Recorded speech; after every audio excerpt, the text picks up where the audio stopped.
Hello everyone, कैसे हैं आप सब। आई होप कि आप सब बहुत अच्छे होंगे। और बहुत सारे ऐसे कमेंट्स आ रहे थे। मैंने तो वीडियो बना रखा है यूट्यूब पे। लेकिन होता है क्या है कि आप लोग थोड़ा अच्छे से समझ नहीं पाते हैं, क्योंकि बहुत ऐसे लोग हैं जो बहुत अभी तक उनका एकेडमिक भी कंप्लीट नहीं हुआ है। और वे लोग इतने मोटिवेट हो चुके हैं या इतने अवेयर हो चुके हैं कि उन्हें यूपीएससी की तैयारी करनी है। और ये बहुत ही अच्छी बात है। अगर इस चीज़ का नॉलेज हम लोग को अगर पहले हुआ होता तो आज हम लोग किसी न किसी क्षेत्र में ज़रूर होते। लेकिन हम लोगों को लेट पता चला हर चीज़। लेकिन आज के सोशल मीडिया के कारण हर लोग जानते हैं कि ये क्या होता है और क्यों करना है। तो इसमें आपका जो भी एज मैटर नहीं करता है। बस अगर आपके मन में है कि आपको ये करना है तो आपको एक लक्ष्य लेकर चलना होगा। ऐसा नहीं कि अभी आपका मन हो रहा है आईएएस बनने का, फिर थोड़े दिन पढ़िएगा, उसके बाद आपको डॉक्टर बनने का मन करेगा, फिर इंजीनियर बनने का मन करेगा। मतलब एक लक्ष्य आपको रखना है कि हाँ मुझे यही करना है। क्योंकि देखिए यूपीएससी है, ये बहुत हार्ड वर्क मांगती है। ठीक है, ये आपका कोई एक दिन में पढ़ने से नहीं होगा और ना ही 10 दिन पढ़ने से होगा। इसमें आपको बहुत लंबा समय देना पड़ेगा, डेडिकेशन रखना पड़ेगा, पेशेंस रखना पड़ेगा और मतलब आपको लगे रहना पड़ेगा इसमें। ठीक है, तो कुछ भी सिचुएशन आ जाए आपको इसमें लगे रहना पड़ेगा। आप ऐसा नहीं कर सकते हैं कि कल पढ़ लेंगे या 2 दिन नहीं पढ़ते हैं या 10 दिन आराम से पढ़ लेंगे। इसमें ऐसा आप नहीं कर सकते। आप हर दिन पढ़िए, थोड़ा ही पढ़िए लेकिन आपको हर दिन पढ़ना है। यूपीएससी ये डिमांड करती है। और यूपीएससी में आपको एक स्ट्रैटेजी बनाकर चलना होता है कि आपको कैसे पढ़ना है। क्योंकि देखिए लोग 1 साल में तैयारी करके भी क्लियर कर लेते हैं और कुछ लोगों को 5 साल भी लग जाता है, कुछ लोगों का बहुत ईयर भी लग जाता है। तो इसमें प्रॉब्लम क्या होता है, बुक तो वही है। ऐसा बात नहीं है कि जो ये मेरे पास स्पेक्ट्रम है, ये जो टॉप किए होंगे उनके पास ये स्पेक्ट्रम नहीं होगा। हाँ, एडिशन चेंज हो जाता है लेकिन बुक वही होता है। ठीक है, ये लक्ष्मीकांत है तो हम लोगों के पास कुछ दूसरा है, उन लोगों के पास कुछ और था। नहीं, बुक एक ही होता है। बस हम लोगों का जो है वो पढ़ने का नज़रिया और तरीका अलग अलग होता है। हम लोगों की जो स्ट्रैटेजी है वो डिफरेंट होती है। ठीक है, तो हम लोगों को ये समझना है कि हम लोगों को सही अप्रोच क्या होना चाहिए। किसी भी चीज़ को पहले आप अप्रोच समझिए कि सही रास्ते में अगर आपको जाना है तो आपको पहले अप्रोच उसको देखना पड़ेगा कि आपको कौन सा अप्रोच करना है। तो इसके लिए सही अप्रोच ये है कि अगर अभी आप का ग्रेजुएशन कंप्लीट नहीं हुआ है तो सबसे पहले आप अपना ग्रेजुएशन कंप्लीट करने पे ध्यान दीजिए। क्योंकि अगर इधर ज़्यादा ध्यान दीजिएगा तो आपको उधर निरस्ता आ जाएगी पढ़ाई में और फिर आप पढ़ाई को इंटरेस्ट नहीं लीजिएगा, जो एक अच्छा बात नहीं है। क्योंकि देखिए जो आपका एकेडमिक होता है वो भी अच्छा होना बहुत ज़रूरी है, क्योंकि वो ही आपका पर्सनैलिटी डेवलप करता है। आप अगर इंटरव्यू में जाइएगा, किसी भी इंटरव्यू में जाइएगा, अगर यूपीएससी का भी इंटरव्यू में जाइएगा तो आपके पहले जो भी एक क्वालिफिकेशन है वो आपका देखेंगे।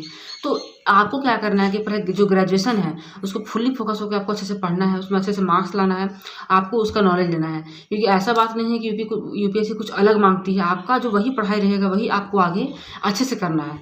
तो आपको आपका माइंड में क्लियर है कि मुझे ये करना है। तो आप जब 12th पास आउट कीजिएगा तो अपने कोई भी वैसा अगर आपको इंटरेस्ट है ह्यूमैनिटीज़ में तो ह्यूमैनिटीज़ रख लीजिएगा और एक कोई भी ऑप्शनल रख लीजिएगा, जो भी आपको सही लगेगा तो आप जो उसमें रखना होता है और उसको अच्छे से पढ़िएगा। क्योंकि वही सारे सब्जेक्ट्स आपके इसमें आते हैं, यूपीएससी में आते हैं। ठीक है, जैसे कि आपने 12th पास किया और आपको है कि नहीं मुझे ह्यूमैनिटीज़ में जाना है, तो आपको तो हिस्ट्री, पॉलिटी, ज्योग्राफी ये सब आपके पास ऑप्शन होंगे तो आप उसको अच्छे से ले सकते हैं। तो इससे क्या होगा कि आपको जो आप यूपीएससी की तैयारी करिएगा तो उसमें आपको इतना प्रॉब्लम नहीं होगा। क्यों नहीं होगा? आपका पहले कॉन्सेप्ट क्लियर रहेगा, आपका जो एक है मोटिवेशन रहेगा, कॉन्फिडेंस रहेगा, ये बहुत इंपॉर्टेंट होता है। ठीक है, और अब ये भी बात नहीं है कि जिनका ग्रेजुएशन कंप्लीट हो चुका है और उनका अलग स्ट्रीम रहा है तो उनके लिए बहुत मुश्किल है, ये ऐसा भी कुछ बात नहीं है। जब जागे तब सवेरा, आपको यही सोचना है। ठीक है, आपने जब जागा है तभी सवेरा होता है।